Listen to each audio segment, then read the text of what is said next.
jërë ngeen jëf mbokku déglukat yi buñ leen nuyoo nuyu ba gën seen Sud FM seen rajo 98.5 ñu ngi seen émission Jano bi tey jii suñu gan moom mooy Saourou Sène nekk porte-parole adjoint bu APR Saourou Sud FM mu ngi lay nuyu.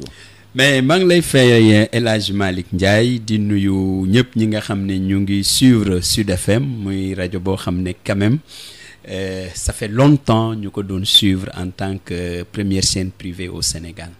alors Saourou nag lu ay di ñaamatu def waxu li ñu doon rek moom mooy li xew ginnaaw terrain meeting bi am na réeróo bu am ci diggante président Diomaye ak président Sonko.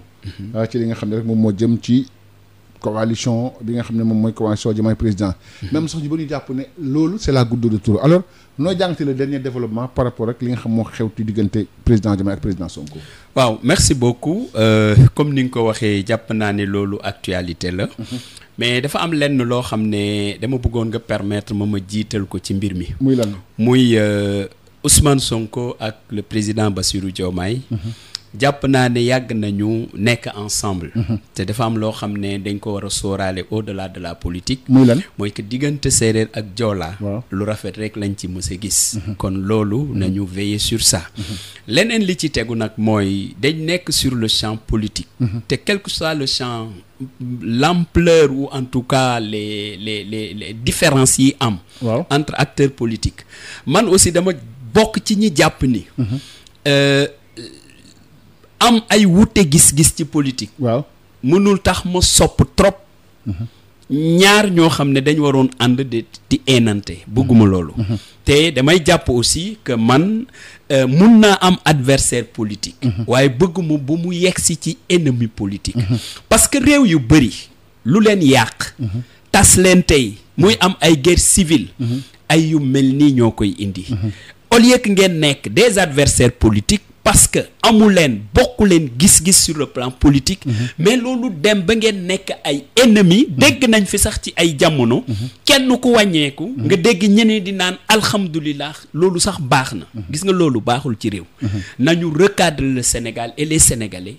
xam ni lii mag ñi doon wax l'exception sénégalaise.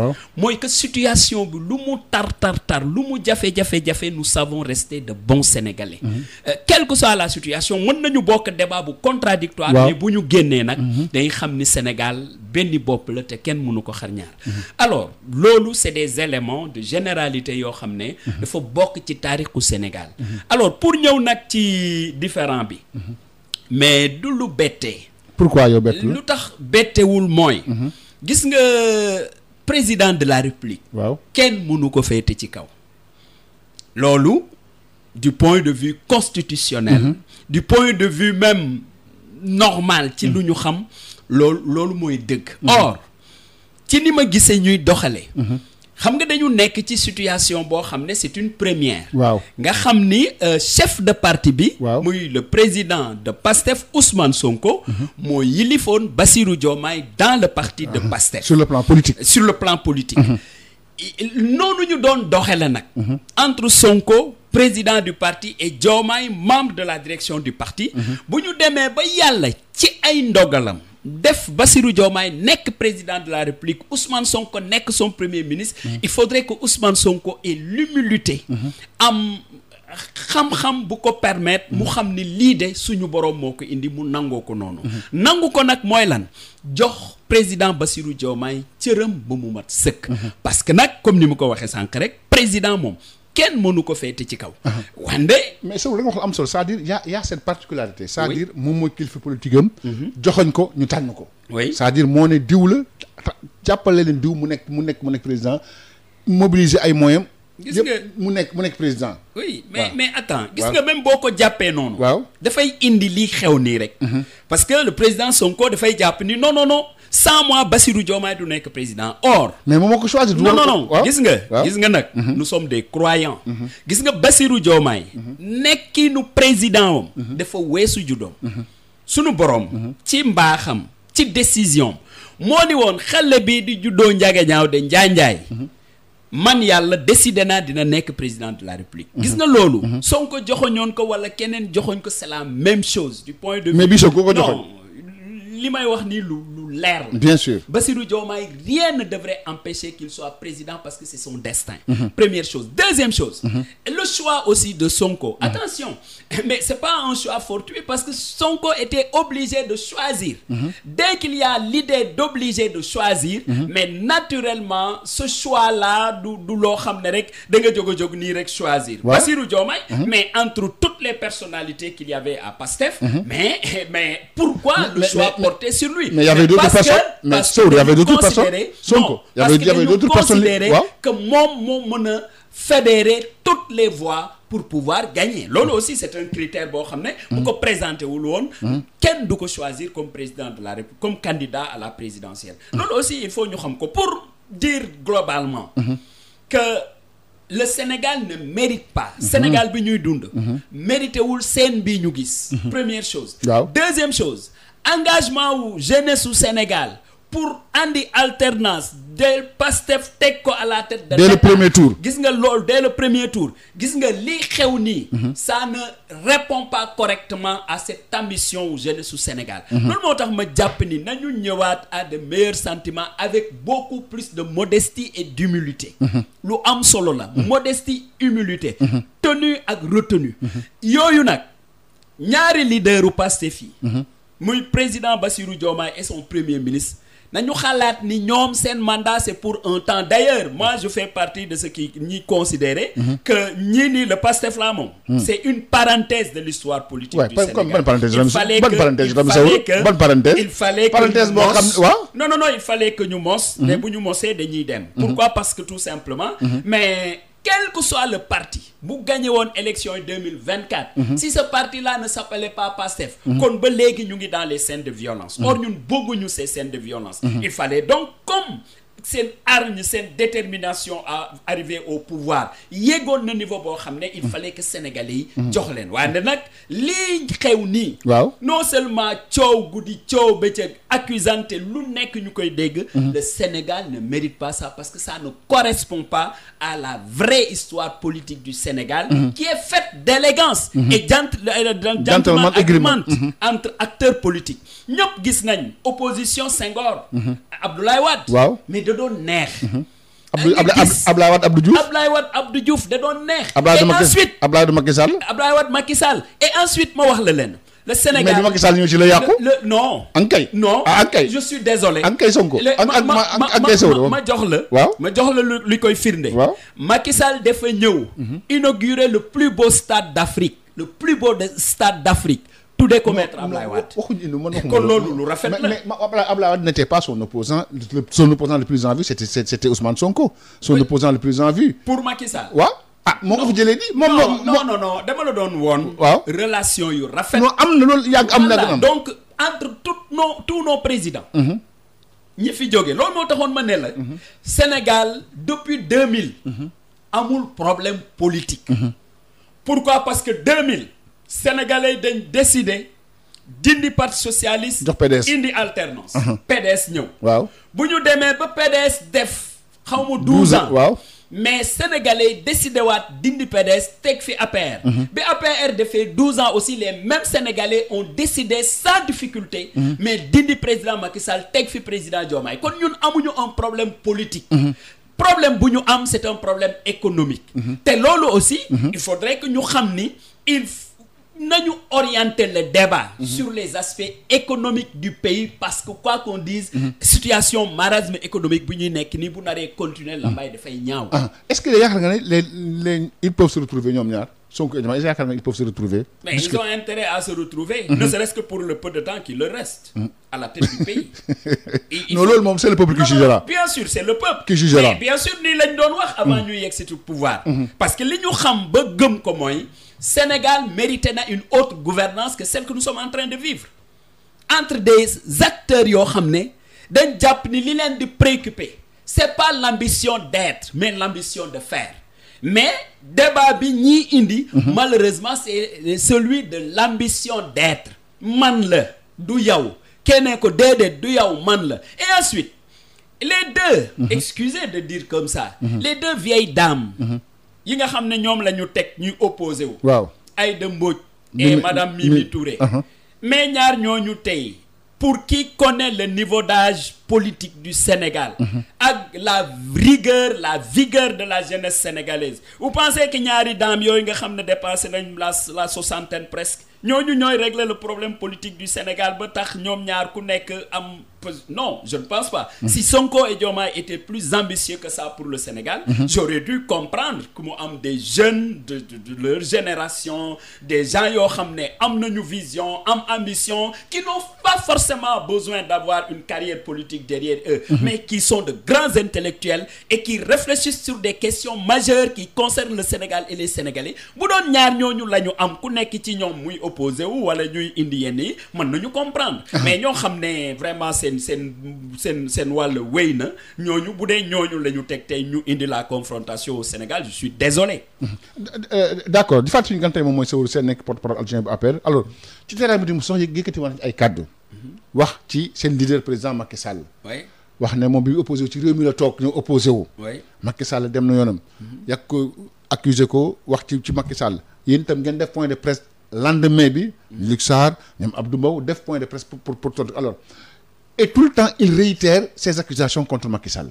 Écoutez d'abord vraiment El Malick maa ngi jéggulu mais damay profiter occasion présenter toutes mes excuses à l'APR parce que conférence de presse boobu daf mu soxaloon trop malheureusement la veille de la conférence de presse am benn xale boo xam ne ci suma famille oto moo ko mbëkk mu décédé à Guelor j'étais obligé de me rendre très rapidement à Guelor loolu moo tax ma raté conférence de presse boobu wante nag li may njëkk a relever mooy lan la grandeur du président Macky Sall xam nga lu tax ci lan waaw mais président Macky Sall moo jiite coalition de 2012 ba 2024 à 2024 waaw une coalition boo xam ne moo dépassé largement l'actuelle coalition waaye un homme d'État de dimension exceptionnelle le président Macky Sall a su gérer toute cette grande coalition du ñàkk nag ay quelques frustrations mais quelle que soit la situation non allez posé nga ma question quand même may ma tontu Macky Sall de 2012 à 2024 gère na la grande coalition Benno Bokk Yaakaar ba ku nekk wax dëggam yàlla gis boppam ci liggéey bi loolu moo tax d'ailleurs mu arrivé là où il est arrivé parce que am na loo xam ne kenn du ci werante fu xol yi àndee yéene bi doon benn résultat bi suñu borom def ci loxoom. fépp foo tourner Sénégal tey gis liggéey. la moo nekk force Macky Sall ba mu gérer cette coalition Benno Bokk Yaakaar mais li doon force am. waaw Macky il allie deux choses. lesquelles l'humilité et la rigueur. L'humilité pour dire que non je suis le président de la République mais je ne suis pas celui qui fait tout. La rigueur c'est cet esprit qui fait que lépp lu baax dafay ni ñun ñoo ko war a am. lépp lu baax Sénégal. il faut mu rallier cette grande coalition Benno Bokk Yaakaar pour que Sénégal bi nga xam ne ñun ñoo ko bokk te sénégalais yi jox ñu confiance bu ñuy quitter la tête du Sénégal ñu gis résultat yi te ñëpp gis nañu résultat président Macky Sall loolu nag la ñi mënul ndegam dans le PASTEF interne ils ont fait à peine 2 ans yegguguñu 2 ans à l'intérieur de PASTEF rek l'ambition d'être l'emportant sur l'ambition de faire ñu indi ay querelles yoo xam ne c'est des querelles de borne fontaine yooyu dalay woon la différence entre le président Macky Sall ak l'actuelle équipe deuxième élément bi nga xam ne dama koy teg ci table bi sur la base de votre question mooy que li ñuy wax Macky Sall nekk à l'extérieur mais Macky Sall est à l'extérieur mais il y a pas un acteur politique plus présent que le président Macky Sall au Sénégal sur WhatsApp non sur WhatsApp activité déedéet non Saourou non allez dama la ni Macky Sall sur l'échiquier politique sénégalais aujourd'hui amul kenn ku ko gën a présent parce que dafa mel ni ku jóg boo waxul turu président Macky Sall rek sa crédibilité day wàññeeku. Ah bon? Bien sûr loolu moo tax tey dans ce que vous appelez le terrain meeting ou terrain missine ou terrain bavardage loolu terrain répétition parce que lépp li nga xam ne le leader de PASTEF wax na ko fii devant le stade Léopold Senghor man de j'aurais été militant de PASTEF dama koy naan grand bu doon lii nga ñuy wax yónnee ko TikTok mën nañ ko suivre TikTok ça mais parce que c'est des répétitions mais les gens l'ont suivi c'est un discours fait de logomachie comme je l'ai dit de pérégrination un discours mais qui décousu pour qui sait la structure d'un texte. Pour qui sait comment doit se dérouler un discours boo dégloo Ousmane Sonko ñu nee la c'est le premier ministre du Sénégal. Vraiment pour qui connaît aussi l'histoire du Sénégal avec ses grands hommes politiques. Tu t'interroges. waaw d'accord et légitimement d'ailleurs. gis accusation yi amee ba léegi yéen da ngeen tontu rek puusu leen paasu leen tontu rek ngeen di def. mais accusation wu waaw mais yi wax Macky Sall na ñëw leeral yu bëri. na ñëw non. mais du ñëw. El Malick moom xam nga tamit. xam nga lu ma leen di wax. xam nga lu ma leen di wax. waaw may ma rek Sowru may ma tuuti kay. El Malick ma la may parce que wax nga. El Malick ku soxla Macky Sall. waaw ñaan ko audience fekki ko Maroc. mais mu ñëw Sénégal fii. attends Macky Sall bu waree ñëw Sénégal day ñëw bu waree ñëw day ñëw kooku amuñu ci benn natable. Ah bon? Non, je t'assure que le président Macky Sall s'il considérait ou s'il souhaitait ou s'il considère qu'il doit venir au Sénégal demain mu ñëw aéroport. Et je sais une chose. waaw tey bu président Macky Sall waxoon ni day jógee Maroc ñëw Sénégal. waaw gis nga li la dalee aéroport Blaise Diagne ba Dakar. Je t'assure que kenn du fi xëy parce que sénégalais yi nag am nañ président Macky Sall mobilisation yàlla xam na ni mobilisation yàlla xam na ni li may wax ni mobilisation politique. waaw mais Macky Sall mu waxoon tey day ñëw Sénégal. annoncé aux Sénégalais que dama ñëwaat Sénégal. Je t'assure que autorités yi boo moytuwul ça ils dañuy destëb. yow gën nga dégg Macky Sall. Non sincèrement non. Il y a pas longtemps j'ai fait une sortie. Ici même à Sud. waaw transmettre ko. Il a réagi automatiquement. Sincèrement. Oui. Alors ñu ngi wax ci parti Macky Sall ba léegi alors mais gis nañu après seen report yëpp point de presse kese ngeen di def. puusu leen paasu leen. yéen point de presse ngeen di après ku nekk jóg dem seen ak tamit. ñee di def ay meeting te ñu waroon régler problème mu Sénégal. mais c'est-à-dire allez-y ku nekk ni nga jàppee sa action politique. animation du point de presse. Non, y a pas que ça hein. Y a pas que ça. Non seulement y a les points de presse. mais les marches aussi. parce que gis nañ li xew keroog. non marche yi kaay organisé ngeen dem. déglul am na lu xew keroog. ñu ne pouvoir bi nañu autoriser. le chef du parti PASTEF mu tenir un terrain missile. ba pare empêcher à l'opposition sénégalaise. Non, on n'a pas empêché, on l'a dit de délocaliser la manifestation. Pourquoi ñu koy délocaliser. Ah mais loolu c'est mais loo xam ne dañ ko préparer waajal ko nga xaar ba la veille une façon de chercher à disperser les forces. C'est inacceptable en démocratie et c'est une fuite du pouvoir. C'est une fuite parce que bu ñu bëggoon sénégalais yëpp gis. aussi bien au niveau national qu'international, mais au moment où Sonko faisait son terrain missile. Mais on permet aussi à l'opposition, à d'autres Sénégalais, mais d'exprimer aussi librement mais seen vision ci situation bi. loolu nag la ñu ragaloon def. ragal pour la. mais ragal parce que xamuñu la mobilisation de l'opposition. muy toll opposition boo xam ne sax dañ leen gagné élection yi passé. mais loolu c'est à répétition je te rappelle. non de répétition loolu constat au Sénégal n'a gagné que 2 élections. importantes. président mais bien sûr et c'est des élections importantes. justement waaw dañ ko bañ a. mais boo jëlee un parti comme l'APR avec son leader le président Macky Sall a gagné ici combien d'élections. et d'ailleurs c'est le seul acteur politique à part Léopold Sédar Senghor qui n'a jamais perdu d'élection. 2024 ku ko perte. dama la ni président Macky Sall non mais mais perdre élection. Sewdu moom moo tànn ki ñu dañu dem ci plus important. non moo tànn ki ñu gagné. li leer mooy. le président Macky Sall n'a jamais perdu d'élection. alors léegi ñu des ba tey ci parti bi nga xam ne moo nekk APR. oui lan mooy nekk taxawaay APR ci kujje politique ci opposition bi lan mooy rôle APR ci opposition bi. ah oui mais l'APR. c'est la locomotive de l'opposition sénégalaise. ah ñoom Amadou Ba nee na ñoom la. non mais Amadou Ba dégg nga ko fenn rek. kooku tukkuleer la. dégguma ko fenn. déggoo ko fenn dégguma ko fenn kooku kay nag. dégguma ko fenn mënoo wax. bon ce terme bi ngay wax ni puusul paasul. waaw mooy boobu dañ ko jox tukkuleer boobu Amadou puusul paasul. waaw mais li leer te leer mooy. waaw l'APR. manifestation bu ndaw même conférence de presse bu amee. c'est pourquoi d'ailleurs je profite de l'occasion. pour rendre un hommage mérité aux femmes de l'APR. gis naa ni boo sëqatee siège APR. ñu ñëw fees fa dell wan leen ni ñun le président Macky Sall dañ ko bëgg ci suñu xol. kon loolu aussi je pense que c'est une invite aussi adressée à tous les militants de l'APR pour que détermination bi nga xam ne gis nañ ko ci jigéen ñi détermination boobu mu am ci góor ñi détermination bi aussi les jeunes. Je profite de l'occasion pour saluer et féliciter très chaleureusement notre frère Moussa Sow qui fait une excellente communication. Profite de l'occasion pour féliciter Pape Malick Ndour, un grand homme, un grand responsable. Des cadres. Féliciter Amidou Anne, notre Abdou ami Mbow. le professeur Luc Sarr, mais toutes ces grandes personnalités de l'APR vraiment tey dañu def la fierté de l'APR ku lim nag juum mais yeneen kàngam yi yépp nga xam ne tey ñoo ngànk APR wane nañ ni là où il y a une volonté, là où il y a une détermination, naturellement les choses se reprennent. Et je vous dis une chose, en 2029, l'APR peut très bien reprendre le pouvoir au Sénégal. Ah bon? lii maa la ko wax. Avec quel leader?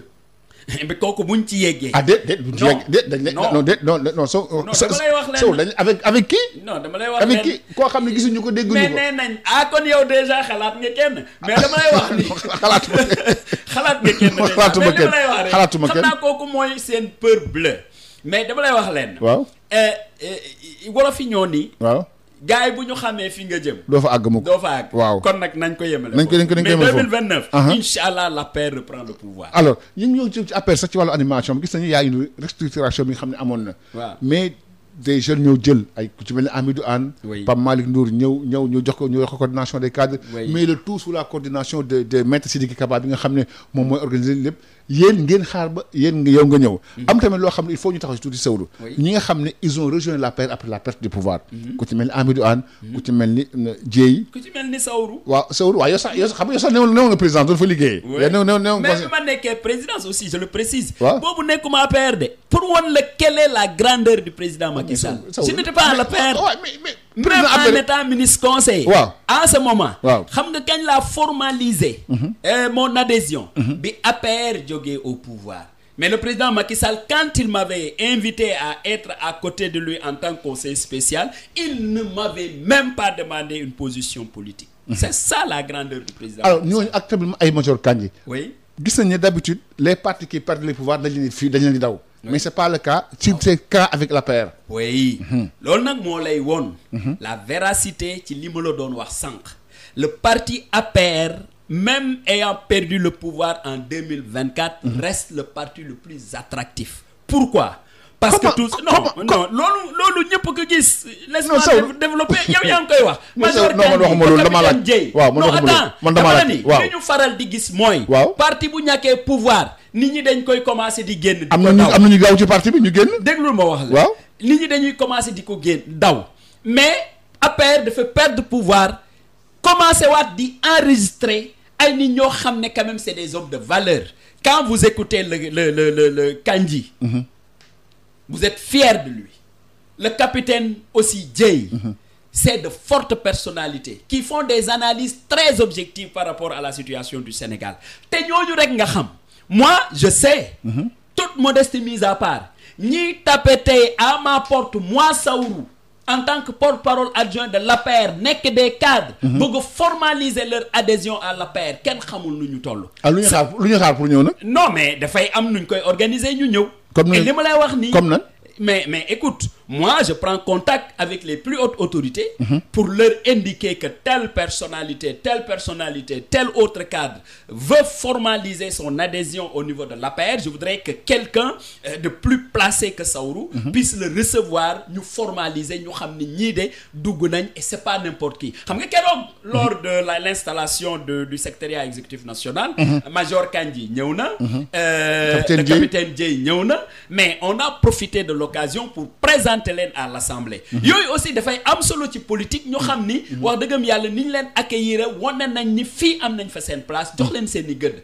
parce que nag ñun nekkuñu un parti qui humilie mais nous sommes un parti qui accueille et qui accueille chaleureusement mais secrétaire yooyu il faut ñu def ko secrétaire boobu amoon sax objectif bi lan la woon c'était quoi l'objectif mais c'est l'installation officielle du secrétariat exécutif national parce que bi président Macky Sall jëlee arrêté bi fixer les membres du secrétariat exécutif national il fallait maintenant à travers une cérémonie solennelle inviter ñëpp ñu ñëw ñu xam ni lii le président Macky Sall jël militants yi xam ko responsables yi xam ko yeneen structures yi xam ko loolu nag loolu lañ doon formaliser la dernière fois et le président a profité de l'occasion mais joxe un message très clair. Ban message? Mais un message qui nous revigore. Ban message fàttali ko tuuti. Message bi mooy il a fait le diagnostic de la situation du Sénégal. waaw. Une situation caractérisée par le marasme économique, une situation caractérisée par la manipulation des autorités actuelles, une situation caractérisée par le populisme béat de l'actuelle équipe, une situation caractérisée aussi par une forte envie du président Macky Sall de remobiliser son parti pour faire face au régime et prendre en charge les préoccupations des Sénégalais. Mais comment faire face au régime? Mais comment faire face? D'abord, parce que nous sommes une opposition, par le système de dénonciation des tares de l'actuel régime. Parce que nag foofu la ñu mën a dimbale Sénégalais yi ak régime bi même. Parce que genre bi nekk sur le terrain. waaw mun na am yenn éléments yi mënu ko gis mais yow mi nekk sur les grandeurs mën nga ko gis. Nous sommes de l'opposition. C'est important qu'on montre à l'actuelle équipe que liy sauver Sénégal du coow li mais liggéey la. ñoom xam nañ loolu. Est-ce que xam nañ ko. bien sûr. Parce que depuis 2024 coow rek presque moo fi nekk mais comme tous les régimes coow rek fi mos a am. ah non quand le président Macky Sall est arrivé au pouvoir en l'an 2012. waaw mais on n'a pas fait un an mu wàññi tous les denrées. waaw de première nécessité itam wàññeeku na. non écoutez qu'est-ce que lan mooy wàññeeku yow xëj na sa soxna du dem marché. an kay man may joxe da nga man may joxe dépense mu dem marché. mais laaj ko moom dina ne El Malick. fii dara wàññeeku fi. lépp a cher. Il y a pas longtemps qu'on parlait de Woyofal. Qui est devenu diesel. Sous ce régime-là. Il y a pas longtemps ici dans la sous-région en Côte d'Ivoire on a vu aussi bien le gaz l'essence le pétrole comment dirais-je yenn éléments yëpp mais génn nañ grille bu bees wàññi lépp au moment où le Sénégal augmente alors que mais commencé nañ di exploiter pétrole commencé nañ di exploiter gaz commencé nañ di exploiter zircon yooyu yëpp nag dafa waroon déteindre sur le vécu sénégalais am njeexital ci dundu sénégalais yi te li ma wóor mooy nous sommes en 2025 mais bu doon président Macky Sall moo nekk nii 2025 prix yi day non seulement day baisser mais dañuy am ambition gën a jàppale Sénégalais alors baax na ba tey loolu leer na ñu des ba tey ci appel gis nañ tamit ci organisation bi da ngeen bëri am ngeen ay porte-parole ngeen am pourquoi ce choix là. Ça c'est le choix du président Macky Sall parce que aussi. yéen day wax rek ngeen ne waaw du ngeen ko laaj lu tax. Écoute nous sommes dans un monde de communication. maanaam ci jamono bu ñu nekk nii tey. waaw communication dafa am solo. loolu moo tax pour wane ni wax dëggam yàlla APR moom c'est un grand parti avec plusieurs comment dirais-je cadres.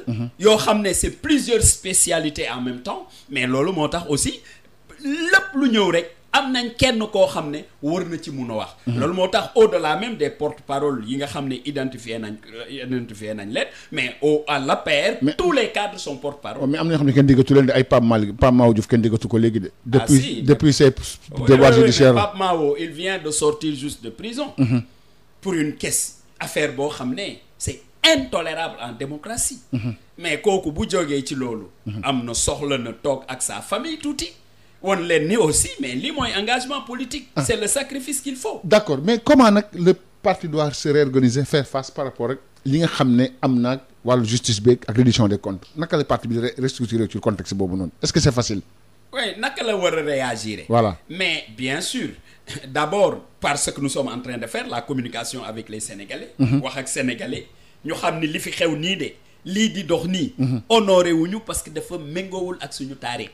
deuxième chose mais les manifestations génn def ay activités. yéen vous manifestez jamais yéen da ngeen dem rek bokk ci manifestation yi. musuma gis ñu après def organiser manifestation. gis nga dans la situation d'aujourd'hui aussi. waaw il faut ñu reconnaître que toutes les forces démocratiques du Sénégal sont appelées à être ensemble. mais comment. bu dee parti ñoo organisé. waaw société civile ñëw fekk ci leen. waaw tous les démocrates ñëw fekk ci leen. bu dee société civile moo organisé aussi mais langue politique ou opposition ñëpp mobilisé wu ñëw mu réussir c'est ça que nous sommes en train de faire. mais yéen pourquoi vous ne prenez pas l'initiative d'organiser natt seen bopp. Vous voulez une manifestation uniquement à peine. waaw natt sa bopp natt seen bopp. mais bien sûr si l'opportunité se présente ou le besoin. wala ñu sentir ni non dañu war a génn. mais natt war ngeen war a génn di. ñu ngi ñëw seen gars di leen jàpp di leen kenn waxatul ngeen kii war ngeen mën a génn. attends. waaw waaw. ñun ñu ngi ciy jóg. parce que képp ku ñu jàpp. waaw. nos avocats se mobilisent. bien sûr. parce que nag jusqu'à preuve du contraire. yàlla waaw dama lay wax leen. jusqu'à preuve du contraire. dañu jàpp ni rek. réew mi ñu tabax. ba yegg si fii réewu démocratie la war a. bien sûr. te la justice. quelle que soit notre appartenance à l'opposition ou le degré d'opposition bu ñu am. doo leen ñu mës a dégg ñuy saaga justice di ko xas. loolu moo tax jusqu'à preuve du contraire on fait confiance à la justice. sauf sur le cas de Farba Ngom, je le précise. Pourquoi? Je commence à douter de la justice sénégalaise. Sur le cas de Farba Ngom. Et je m'assume en le disant. Parce que Farba Ngom dañu jël des experts. xool son état de santé. experts yooyu wax ni non Farba Ngom warutul nekk dans les liens de la détention parce que situation sanitaire am mayu ko. ñu ne non il faut ñu def contre-expertise. jëlaat ñeneen ñooñu ñu jël ñu ñëw confirmer plus grave que ça. kon lan moo des. libéré ko buñ ko libéré wul ça veut dire que l'affaire là c'est au-delà de truc judiciaire c'est très politique am na kenn koo xam ne dafa décider que Farba doit rester en prison et selon sa propre volonté kooku nag en démocratie kenn waru ko nangu en république kenn waru ko nangu waaye nag kooku qu'il sache que xawma kan la ci ñoom ak ku mu ma doon muy juriste muy politique gis nga kooku moo njëkk a enfermer boppam dans une prison de sa propre conscience dans la prison de sa propre conscience voilà d'accord ñu des ba loolu ba tey ci li nga xam ne moo jëm ci APR ak te yaa ngi wax léegi Farba Ngom mais am tam ñoo xam ne teg nañ leen loxo ci wàllu dans le cadre de la reddition des comptes avocats yi ñu ngi jóg yéen tam yéen a ngi jóg tout le temps di ko dénoncer alors noo koy jàng ci reddition des comptes di fàtte Mansour Faye sax moom jot nañ ko bàyyi ba am na liberté provisoire dem mais écoute Lat Diop récemment il est sous bracelet électronique mais la comment dirais-je la reddition des comptes est devenue un règlement de compte ah bon. Oui, le cas de Farba dont je parlais tout à l'heure c'est un règlement de compte ko kenn mënu ko contester deuxième chose coow li amoon ci Mansour Faye ak nu mu bëri yëpp Mansour a toujours dit que lii ñuy wax ni yëpp waxu politique la je n'ai jamais détourné un seul franc du Sénégal encore moins une seule graine de riz liñ ko coow yëpp teg ko prison pendant combien de temps fu mu mujjee fenn un non-lieu pour ne pas aller plus loin boo jëlee le cas de Aliou Sall. ana ñan ñoo doon wax Aliou Sall def leen yoral 400 000. non dossier boobu la. non dama lay wax rek dossier sur dossier là. waaw c'est pour te montrer. ces gens-là. qui sont arrivés au pouvoir. amul nu ñu manipuler wul Sénégalais. mais manipulation c'est cette manipulation c'est ce populisme qui continue à travers des terrains pas meeting mais des terrains missiles. coow rek wax lu amul. loolu bëri na fi te loolu nag. quel que soit Alpha El Malick nañu jàpp ni dëgg rek mooy mujj. parce que nag. waaw mën nga nekk ci pouvoir de di def lu la neex di wax lu la neex waaye benn nguur moo dul jeex. muy bu yàlla bu suñu borom. waaw loolu moom ñoom ñu xam ne loolu nag jar ma sóoraale loolu moom Sénégal te nag aussi. bokk na ci bàkkaar yi gën a rëy. muy wax lu dul dëgg. loolu de jàngal nañ ñu ko ci alxuraan. gisoon nañ attitude bi yonent bi amoon biñ ko waxee ci mbiru fenn. waaye nag ñun nag. quelles que soient nos positions politiques syndicales ou autres mais nous nag nous sommes des musulmans. alors après tout. beneen laaj bi moom moo jëm ci kenn ci yéen koo xam ne tam il est actif dans le parti il est sous bracelet électronique muy Pape Malick Ndour. oui ban njeexital am ci parti bi. Pape Malick. mënut a génn. Pape Malick. waaw. ñu bëri dañ koy yërëm. waaye man bokkuma ci ñi koy yërëm. lu tax. parce qu'il est en train de suivre son destin de grand homme politique. loolu laa jàpp. gis nga ñi koy bundu xatal foog ni dañ koy humilier dañ koy wàññi ñooñu ñooy yokk gradam parce que en tout lieu et en toute circonstance Pape Malick est resté très digne. woo nañ ko woowaat ko ça veut dire que dafa am lu ñu bëgg te mënuñu ko am ci moom à chaque fois qu'il est là le même discours la même détermination. discours de vérité détermination de rester un opposant farouche au régime gis nga loolu. loolu mooy Pape Malick Ndour. loolu moo tax aussi xam naa wala fi dañuy naan ku ràcc jëmale sa kanam mu dëll. mais séeréer bu ñàkk fayda man sawru man mosuma ko gis. séeréer bu ñàkk fayda séeréer dëgg namp ci yoonu séeréer ba pare ñàkk fayda wax dëgg warul bëri te Pape Malick def ko prouver. loolu moo tax encore une fois de plus ñuy jéem a xoqatal Pape Malick Ndour. dañu xamul ci askan ban la bokk. dañ ko jéem a xoqatal kon. comment. dañ ko jéem a xoqatal kon. bien sûr. lii xew nii lan la lu dul acharnement. ay rapport la. non. loolu justice moo koy décider mais le rapport dont on parle. ki ko bind. il est décédé 6 mois avant l'arrivée de Pape Malick Ndour au niveau de ce service du Prodac. kon Pape Malick lu mu ci lan la ci. loolu moo tax aucun crime n'est parfait. ni ñu bëggee ñëw fexe ba passer par Pape Malick Ndour et le rapport et le Prodac pour ressusciter un ancien procès qui a empêché à quelqu'un d'être candidat. procès boobu la ñu bëgg a réviser te xamuñu fu ñu koy jaarale. or procès boobu leer na c'est définitif. voilà c'est définitif alors ba tey ñu des ci loolu ak tamit APR wax nañ tamit ci li nga xam ne moo jëm ci wax nañ ci wàllu reddition des comptes mais li nga xam ne moo jëm ci les événements sociopolitiques bi nga xam ne am na. oui de 2021 ba 2024. enquêtes yi commencé nañ ko xam nga loolu moom. ku ci nekk bëgg nga mu leer. oui waa APR bëgg nañ mu leer. Pastef bëgg nañ mu leer peuple bëgg nañ mu leer alors noo ko gisee jéego yi xam def nañ ko par rapport ak cette clarification de cette affaire là. jërëjëf. El Malick waaw. xam nga dafay am des questions yoo xam ne. dans une république. waaw. dañu war a nekk une question dafa war a nekk un consensus national. loo xam ne quand même. waaw. opposition comme pouvoir. dañ ci am le même point de vue. or sur la question de ces morts là. waaw. je pense que nous avons le même point de vue. nous tous justice mooy que na leer. waaw na leer. waaye nag bu waree leer. nga la waay justice na jouer rôle am ba mu mat sëkk bu ko kenn influencer. bu mu am une justice des vainqueurs. bu mu am une justice orientée. na nekk justice bu teddee njaaxaanaay pour permettre aux Sénégalais mais d'avoir une idée très claire de cette parenthèse sombre de l'histoire politique du Sénégal. très sombre d'ailleurs. sombre. donc loolu ñun ñëpp ci d'accord wande damay wax rek mu leer. 2021 à 2024. ki amoon le devoir constitutionnel de veiller à la sécurité des personnes et des biens. c'est le président de la République Macky Sall. moom lañ faloon. moo tax ma rappeler ko. li may wax nii dama koy rappeler rek. moom moo amee ce devoir là. le deuxième élément mooy que le président Macky Sall pour que mu assurer la sécurité des personnes et des biens.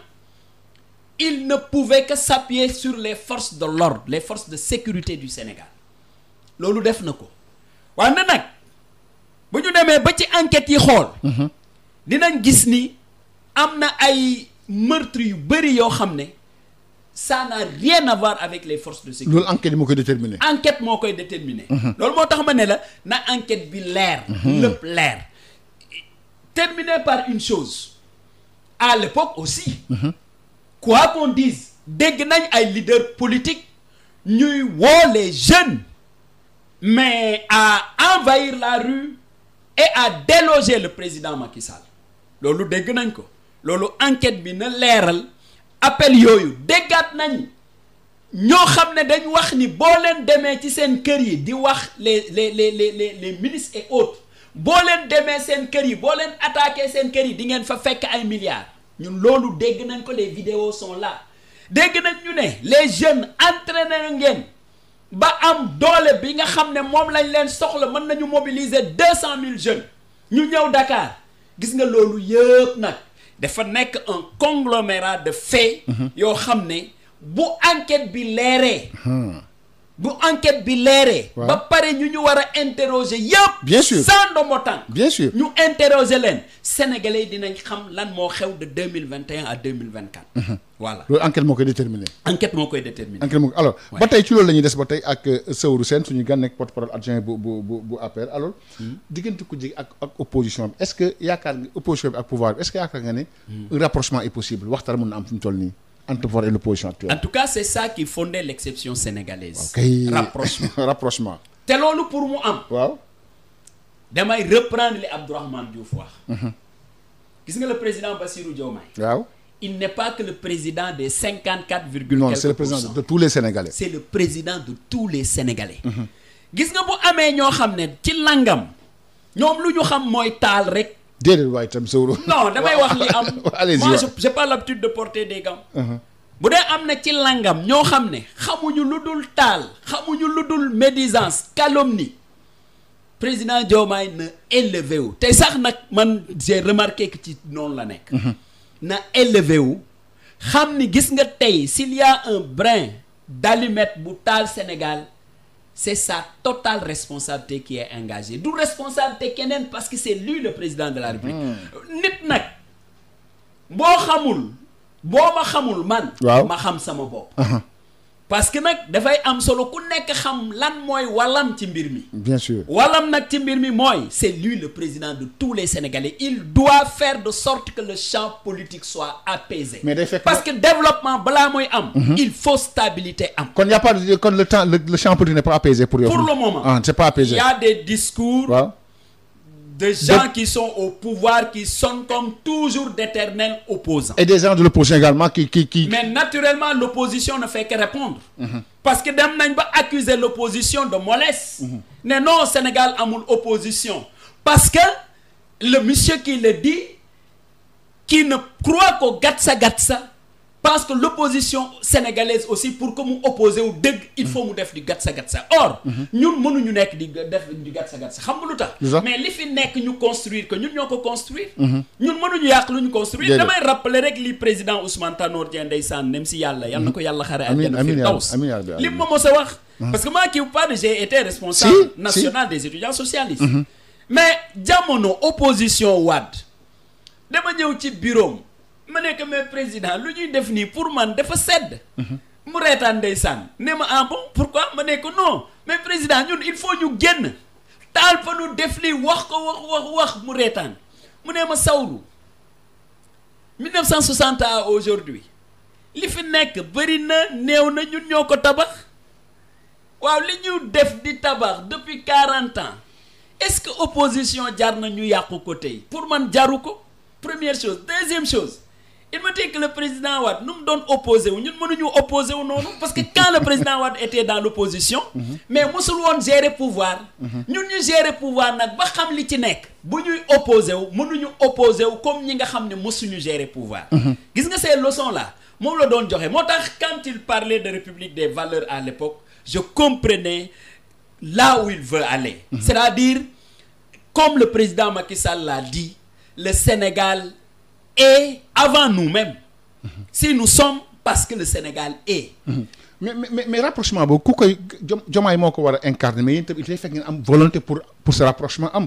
parce que bu ñu ootee dialogue sax demu leen ngeen ne duñ dem dialogue le couteau à la gorge. non ça dépend du contexte. waaw mais fi ñu toll nii. waaw war na mun a am. fi ñu toll nii. waaw gis nga président loolu moom. encore je porte pas de gants. Si le président de la République. arrive à recadrer son premier ministre.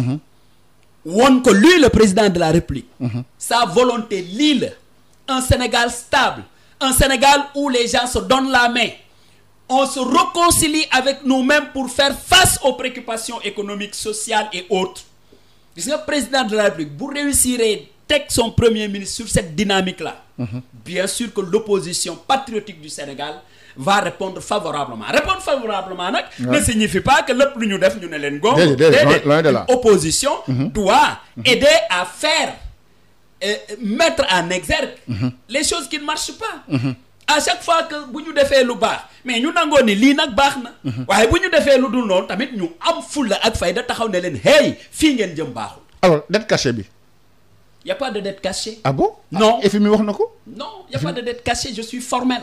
Lu tax amul dette cachée? xam nga lu tax amul. mais dama ni il y a des rapports cachés. ay rapports yu ñu cachés non loolu avocat yi la rek. gis nga. waaw El Malick dañu wax rek. waaw moi je ne connais pas de dette cachée. Par contre je sais qu'il y a des rapports cachés. parce que le rapport Maza man gisuma ko. waaw le rapport de la Cour des comptes gisuma ko. le rapport de l'inspection des finances et cetera. yooyu rapport gisuñu ko waaw mais kan moo ko war a mettre à la place publique puisque nous sommes en démocratie et que la démocratie incombe ou appelle la transparence pourquoi rapport yooyu mënuñu ko teg sur la table ñu xam kon moi je sais qu'il y a des rapports cachés. waaw une dette nag niñ koy contracté. waaw ak fi mu war a jaar yépp le contrôle de l'ensemble des institutions aussi bien au niveau interne qu'au niveau externe. loolu yépp bu amee kon cacher une dette me paraît impossible. loolu moo tax ma jàpp ni y a pas de dette cachée leneen élément bi sax El Malick. muy ban mooy que mais coow loolu buñ ko amee depuis le 24 septembre 2024. biñ ko amee ba léegi wax ma ban njëriñ la indil Sénégal ban njëriñ zéro intérêt pour le Sénégal au contraire dañu gën a suuxal gën ñu sonal ça veut dire que c'est l'arroseur arrosé. moo tax ñu def seen plan économique presse moo tax ñu def seen presse bi ñoom. pour am un financement qui endogène boo xam dina mën a suqali yenn jafe-jafe yi moo tax ñu teg ko ñoom. écoutez waaw gis nga. wolof moo ne néew doole tooñ la. waaw te nit ki dafa war a xam boppam. dans la situation dans l'environnement international aujourd'hui tout le monde sait que c'est difficile. mais yooyu bu amee c'est une intelligence dans le management. mais moo la mën a tax ils ont cette intelligence. non s'ils avaient cette intelligence on ne ferait pas une telle déclaration. non Sow aussi non s'ils avaient cette intelligence on ne ferait pas ça. peut-être boo leen ko nangul. li ñëpp xam mooy. waaw li ñëpp xam mooy. wolof moo ni borom kër bu nekk mooy xam nu muy tojee bopp jën xam. bien sûr. kon loolu. bu ñu waxtaanoon à l'interne. mais ça c'est la volonté de transparence wax li xew. loolu non quelle transparence. ah si wax li xew ne lii moo fi am. mais quelle transparence. wax ne lii moo am. non. ankay dama lay wax leen. waaw Sénégal judduwul 2024. loin de là. bi président Macky Sall waaj a quitté le pouvoir. le FMI n'était pas là en relation fraternelle même j'allais dire avec le Sénégal. Le gouvernement du président Macky Sall a travaillé avec l'ensemble des institutions de Bretton Woods jusqu'au départ du président Macky Sall. ah mooy indi lii. mais non mais bu ñu amoon jafe-jafe wala ñu wax lu amul. pourquoi à l'époque on l'a pas relevé. non la question on la pose au FMI. waaw nit a ñëw. dans son ambition de salir. grand homme. non loin de la Sow. déglu ma El Malick. waaw dañ am ambition salir. pour quel intérêt. koo xam ne yaa ngi ko. mais quel est l'intérêt. waaw mais c'est parce qu'ils s'accrochent à l'éternel populisme. non qui est leur doctrine. mais Macky Sall du seen adversaire nekkul du fi. bon adversaire. Macky Sall mi géré Sénégal de 2012 à 2024. non je veux dire ci jàmm. ci ay liggéey ay infrastructures. Macky Sall gagné nañ élection ba jox leen pouvoir. gagné nañ ko kooku booy continuer di nekk ennemi. qu'est-ce que tu non je veux dire moo tax Macky Sall du seen adversaire ñoom. bañ am intérêt du ko salir pour quel bi. waaw mais nag. on a tenté de salir le président Macky Sall. là ouais bien sûr. El Malick yow xam nga. am na discours yoo xam ne am na yenn yoo xam ne buñ koy wax c'est pour salir le bilan élogieux. du président ban bilan élogieux la fi def. Macky Sall dafa bilan élogieux El Malick nag loolu dañ ciy wér loolu moom bul poser question bi de cette façon là parce que ça paraît autre chose. alors dañuy ñëw tamit ci li nga xam moom moo jëm parce que yow jàngalekat nga. muy la invité te laaj la ci wàllu njàng mi gis nañ tamit. waaw jiite nga fi syndicat bu mag a mag. SAEMS laataa ngay dem fa li nga xam moom nekk ci présidence. fan ñu gën sax gis nañ G7 dafay bëgg di jéglu nooy jàng situation njàng mi actuellement. waaw du ma ci sori ndax. lu tax am na des voies autorisées. waaw mais jiite mooy les syndicats les non responsables. mais yow syndicat xam nga man actuellement je suis un militant. un militant. waaw sama leader. waaw le secrétaire général El Hadj Malick Youm. waaw lu mu wax jàppal ni loolu laa wax. moom yaa ngi milité ba léegi. bien sûr. moi je suis un enseignant je suis militant du SAEMS. je suis membre du secrétariat permanent du SAEMS. je suis membre de la CA. mais El Hadj Malick. lu mu wax en tant que leader. parce que nag suñu syndicat dafay am nu muy fonctionner. boo déggee El Hadj Malick muy wax. c'est pas lui qui parle c'est le secrétaire général national qui parle. loolu lu mu wundu mooy li ñuy waxtaane ba tënk ko moom loolu lay porter. donc c'est ça le fonctionnement du SAEMS et je profite de l'occasion pour encore redire toute ma reconnaissance à cette grande organisation qui est le SAEMS. wax ni nag njàng bi ak njàngale mi. j'ai l'impression qu'il y a trop de faire semblant au niveau du ministère. faire semblant nga wax. du faire semblant je dis bien. ah bon. oui bien sûr. pourquoi parce que waaw dafay am loo xam ne Senghor da doon wax ni l'État c'est l'organisation et la méthode. waaw. moi j'aurais été à l'éducation nationale aujourd'hui. li may njëkk a def. mooy lan woo organisation syndicale yi. ñu toog ñu def le point par rapport à leurs revendications. ma xool lañ la ñu réaliser. lan la ñu réaliser wul. et dans quelles conditions lañ koy réaliser et pour quel délai. am un agenda très clair. les enseignants sont des patriotes. la question des décisionnaires. mais ñëpp xam nañ ni c'est la signature d'un décret tout mais loolu yàgg na lu tax mënuñu ko def. mais lu tax defoo leen ko bu njëkk yow xanaa xelal loolu Macky Sall yow. mbir Sow yow ne war nga pare. déglul ma la mbir day dox. waaw ci négociation yi. waaw dafay am nu muy commencer. ba fu muy terminer. mais sur la question des décisionnaires les négociations sont terminées. lan moo des signature du décret. su Macky Sall les négociations n'étaient pas terminées. comme pare nañu. mais lu ñuy xaar pour signer le décret. Ensuite deuxième question boo xam ne. ça c'est le leader de PASTEF qui l'avait dit. par rapport au système de rémunération. reconnaîtront na le caractère inéquitable. des salaires par rapport aux agents de la fonction publique te ñoom waxoon nañ ni bu ñu ñëwee dañuy corriger loolu nañ ko corriger. d'accord waxtu bi ñu tëral nag Seydou jeex na ñu bàyyi la nga tàggatoo mbokku déglukat yi. mais di leen sant di leen gërëm. di sant sénégalais yëpp. di sant aussi sëñ Mountakha Mbacké Khadimou Rassoul ak sëñ Cheikh Ndigal Sène bien sûr nga xam ne mooy suma sëriñ di sant sëñ Alaaji Mbacké ak njabootam yëpp di sant sénégalais yëpp wax leen nag li may bëgg di terminer à tout moment gis nga tous les acteurs politiques. nañu xam ni nag Sénégal c'est pas n'importe quel pays dëkk bu am maam Alaaji Malick am Serigne Touba Khadimou Rassoul am Bou Kounta Ndiassane am Limamou Laye am Baye Niass gis nga boobu dëkk yàlla xéewal rek la fa def te ñooñu ñëpp ma lim nag seeni njaboot rek ñoo fi nekk moo tax les acteurs politiques bu ñuy def wala ñuy wax nañu sóoraale ñooñu xam ni fii de wax dëggam yàlla waxu yara diku warul génn ci benn làmmiñu kenn nañu fexee yar suñu làmmiñ nañu fexee def de sorte que li ñu doon wax l'exception sénégalaise nga xam ni quelle que soit suñu différence dañu war a gën bëggante xam ni Sénégal ñoo ko bokk te mënuñu xëy séddoo ko comme mënuñu ko xëy séddoo nañu xool mag ñooñu xam ni seeni njaboot rek ñoo fi nekk ñu ruse leen ko te di wax jàmm te bëgg jàmm loolu rek mooy tax Sénégal avancé. jërëjëf Saourou Sène di fàttali yow porte-parole adjoint bu APR nga merci également à Pape Laye Dieye émission bi lañ ko tegaat nag suba ci lundi après le journal de 22h rendez-vous dimanche incha allah beneen invité ci émission Jano bi jàngeen jëf.